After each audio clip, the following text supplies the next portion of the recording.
Boa tarde, quarto ano, tudo bem com vocês, né? Então hoje nós vamos fazer nossa avaliação de geografia, ok? Nós vamos dar uma revisadinha em tudo que a gente já estudou atrás, tá? Então olha só, na página 35 nós vamos falar sobre o trabalho das pessoas, sobre as atividades. Olha, o trabalho das pessoas são distribuídas em atividades primárias, secundárias e terciárias. Vocês se lembram disso? Então, olha só. Eu vou sair um pouquinho para ler, tá? Então, olha só. O que são as atividades primárias?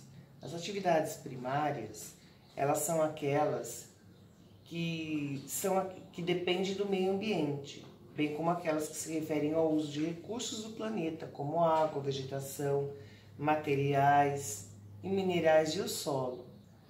Por exemplo, inclui na criação de gado, inclui na extração de minério, o reflorestamento e a sua extração. Então, são os trabalhos chamados, as atividades primárias são chamados os trabalhos de campo, ok? Depois, nós temos os trabalhos secundários. O que são as atividades secundárias? As atividades secundárias são aquelas que agregam valores aos recursos das atividades primárias. Como, por exemplo, elas são transformadas em matérias-primas com produtos com valor. Esses produtos que são extraídos da terra, passando para a atividade secundária, ela vai agregar um valor maior nesse produto. Como, por exemplo, o gado que é criado lá no campo, ele vai ser agregado um valor. Por exemplo, o corte de carnes, exportação, importação. Falando somente do gado, o próprio couro do boi também gera um produto com maior valor de mercado. Então passa a ser o beneficiamento do produto primário para a venda e agregar um valor, ok? E as terciárias? As terciárias já são a última fase, vai para o setor de venda, de troca. Frequentemente é usado, os trabalhadores do setor terciários são chamados de trabalhadores de mão de obra mesmo, mas troca de ideias, troca de contato com pessoas. São os vendedores de lojas, são os vendedores de eletrodomésticos. Na verdade, a maioria são o comércio mesmo, a venda direta, a ligação entre consumidor e o vendedor, ok? Então, as atividades terciárias, elas já estão na finalização, geralmente são as vendas, caixas de supermercado, balconistas e lojas. Então, esses participam da atividade terciárias, tá? É onde faz a venda do produto já industrializado, que é a parte secundária, de onde partiu na parte primária, ok? Então, as três atividades são primárias, secundárias e terciárias. Aqui no livro, ó, vocês têm na página 35, 36, 37 e 38 falando sobre isso, tá? Dê uma boa estudada aqui, fora o que a Pro já falou, ok? Depois, nós temos a agroindústria. O que é a agroindústria, gente? Está na página 41, tá? A agroindústria é uma cadeia de atividades com várias etapas de se conseguir a matéria-prima de boa qualidade.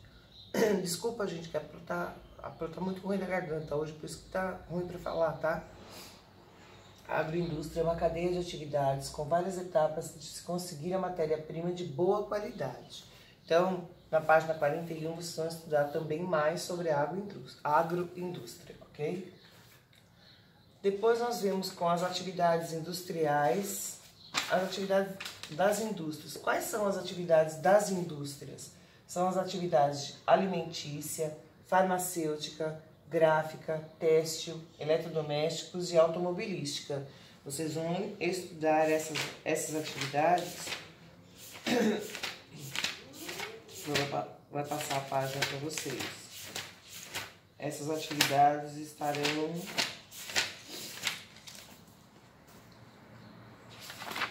aqui na página 40, ó. Atividade é uma atividade, a indústria é uma atividade econômica.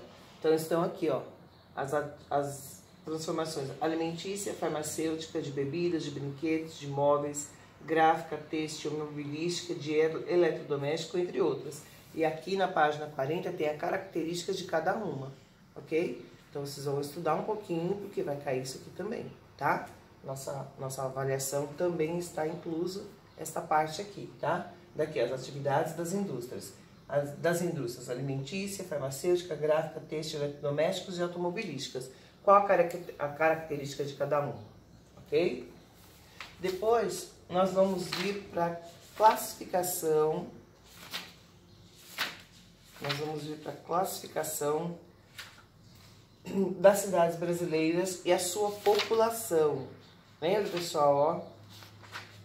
Aqui nas páginas 50 e 51, também as páginas 53 também tem algumas informações. O que nós estamos vendo aqui sobre a classificação das cidades brasileiras e sua população? Nós estamos vendo o número de população, número de habitantes, cidades de diferentes tipos. E aqui, ó, na página 65, a representação da classificação das cidades brasileiras em população. Então, a página 65, 66, 67 e 68 e 69, tá? Também, e 70, até a 70 aqui, ó. Então, nós vamos falar sobre características das cidades grandes. Algumas características das cidades grandes. Grande movimento de pessoas e veículos. Aqui é o acento do U, ficou parecendo um cedilha. Pro fala tanto que não tem cedilha em nada, né? Veículos aqui. Então, grande número de veículos e pessoas. E nas cidades pequenas, pequeno movimento e mais segurança. Essa é apenas uma característica. Vocês vão estudar nessas páginas aqui que a Pro falou agora, várias características, tá? Vocês vão ter que colocar algumas das características. Essa é apenas uma, tá? Então, vocês vão ler aqui as características das cidades grandes e pequenas. Qual a diferença? Qual a principal característica da cidade grande e da cidade pequena? Uma tem mais segurança, outra tem menos segurança. Uma tem mais habitantes, outra tem menos habitantes. Uma tem mais moradia, outra tem mais indústrias. Por quê? Ok? Está lá naqueles textos que a página falou, que a Pro falou, da 65 até a 70, tá? Depois, o número de habitantes e a qualidade de vida ajudam a diferenciar as cidades entre grandes e pequenas. Então, o que diferencia uma cidade grande de uma pequena? Principalmente o número de habitantes, né? E outras características que vocês também vão ler ali no livro. E por último, nós temos também o estudo do IBGE, o Instituto Brasileiro de Geografia e Estatística. Ele faz aquele censo de 10 em 10 anos. Lembra que nós comentamos? A Pro comentou? A cada 10 anos, eles batem lá na porta da gente, fazem um questionário todinho lá, perguntando sobre tudo da nossa casa, né? Se tem TV, se tem carro, se tem esgoto, se tem banheiro, quantos banheiros tem na casa. Tudo isso para fazer, nós conversamos sobre isso, vocês lembram?